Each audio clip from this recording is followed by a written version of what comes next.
You are listening to the Next Level TechCast with your host, Mark Garajanian. What's up, everybody? Mark Garajanian with Next Level. Happy to have you guys back for our next TechCast, Next Level TechCast podcast. Today we have Cameron Smith with TechLogix. Cameron, great to have you. We've spoken a bunch over the years. You are the master at fiber. And you guys have had some exciting new changes, updates with your company, and a new transition over to Lynn. So again, happy to have you here, Cameron, and maybe you can start by touching on what those changes are with your company over the past year. Yeah, appreciate the introduction. I think you give me too much credit. Reality is, TechLogix has been in the fiber business for 7-8 years now, really since we started the company. I was one of the partners, so I've been involved from day one. TechLogix was acquired by NSI Building Technologies a year and a half ago, and we merged in with Platinum Tools, who builds the tools and connectors and test. Obviously there's a focus on fiber there, and then also merged in with Lynn, formerly Lynn Electronics. Really nice synergy because Lynn builds all the boxes, the rack panels, custom assemblies. So really you have three companies that have been put together to, turnkey that fiber environment. And for a lot of AV integrators, that's where I come from, AV. This is necessary because fiber is new to people, right? So if you can turnkey it, awesome.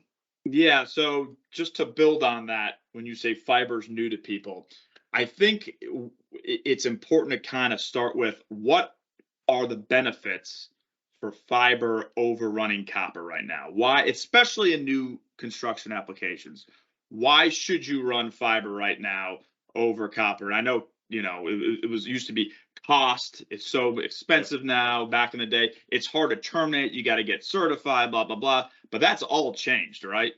Yeah. And, full disclosure, right? I started a company around fiber, so I'm pretty biased here. And it depends on who you talk to. If you talk to some of my colleagues from Platinum, huge investment in copper. So, right. There's a lot of discussion around this. Here's what I'll tell you, right? Bandwidth doesn't get any smaller, okay? Right.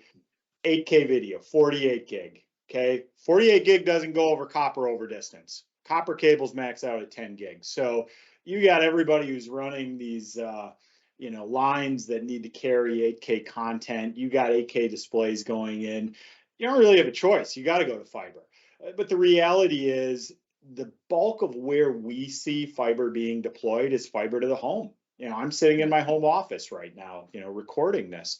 A lot of people work from home. People are switching from the traditional satellite TV feed to network-based video distribution.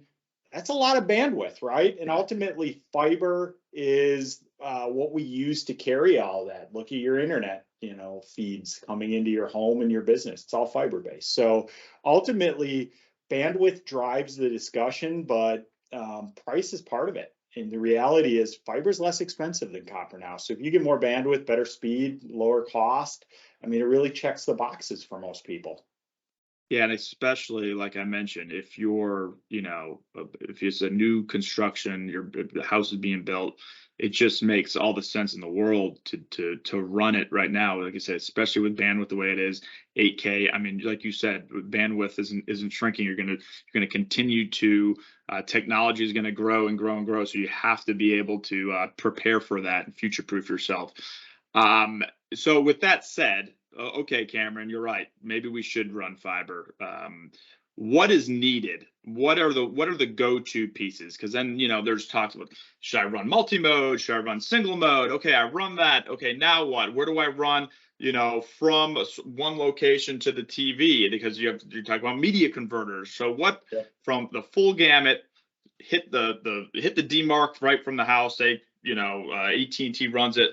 From there, I take over. What do I do? Yeah, and the good news is it's gotten a lot easier over the last couple of years. If we were having this conversation 5-10 years ago, I'd say, look, you need a toolkit for multi-mode, you need a toolkit for single mode, you run this over here in this application, this over here in that application. The reality is most people only need one toolkit those toolkits, you know, obviously next levels in the toolkit business. These things are around $500. Gone are the days when it was $10,000, right? So it's very, very affordable to get into the fiber optic business. You can watch videos online that'll show you how to use the tools, show you how to terminate. And I always say, look, start with some education. And the good news is it's really online nowadays, whether it's from us, whether it's from, you know, other companies in the fiber business. I think a lot of companies do a good job of educating on demand. My advice to most people is stick with single mode.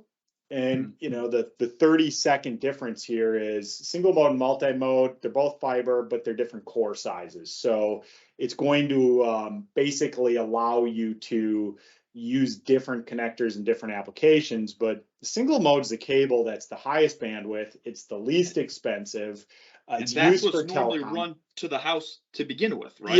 Yeah. So, single mode is what's used outside. We call it outside plant, telecommunication service provider. So if you're doing anything outside of a building, you got to use single mode anyway.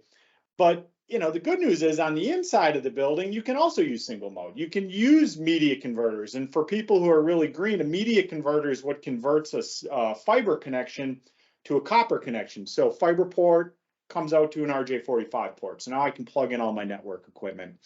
And I tell guys, you know, for roughly 20, 21 cents a foot, single mode will do everything you need. And now you don't have to worry about compatibility issues. So that's what I recommend.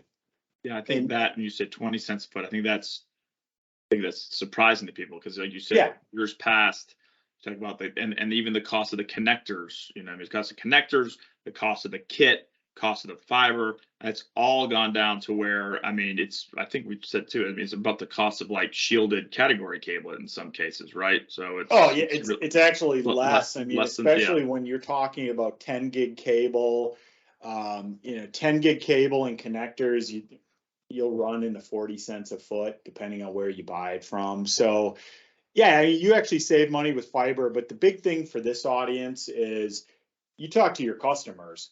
You're not going to get pushback on fiber. You know, the service provider industry, the telcos, the broadband companies out there, they've done a really good job of saying, look, you need fiber to your home, fiber to your business, right? Who's going to say, no, don't future-proof for 20, 30, 40, 50 cents a foot, whatever the price is? You're pulling cable anyway, just pull fiber along with it, right? And I tell guys, don't even terminate it till you're ready to use it, because termination ultimately is where a lot of the cost comes in.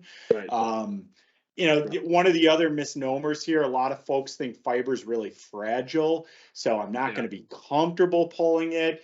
I mean, the reality is fiber's got a 200-pound pull rating, micro bend radius, meaning you can tie it in. It punchline here, right? It's stronger, safer than any copper cable that you're going to be working with. Because they think it's glass, it's going to break, right? So it's not the way it is. You can tie this glass in knots. It's fine, right? So people use the fiber line as the pull line, and they pull the Cat 6 along with it. So it's really an easy category to get into, but it starts with that education online, to your point, right? Yeah. So just to close this off, education online. You guys have a great resource center for all these videos. We'll link to it. Not only that, but you guys also do custom cables. So, right, if you have somebody that wants a 230-foot run that's already terminated, just to kind of tippy toe into the fiber world, you guys can do that. So there's a lot of resources that you guys have and a lot of support that TechLogix and Lynn has to help you get started with fiber. So Cameron, I appreciate it so much. We'll get this. We're going to get this podcast out, and then make sure at Next Level we got all of your fiber products. We got your single mode cable, we got your connectors, we got your media converters. So make sure to check that out if you need a quote. Get with your sales rep. So Cameron, I appreciate it, buddy. Thank you so much for your time. Hey, my pleasure. Thanks for the invite. All right. Talk soon.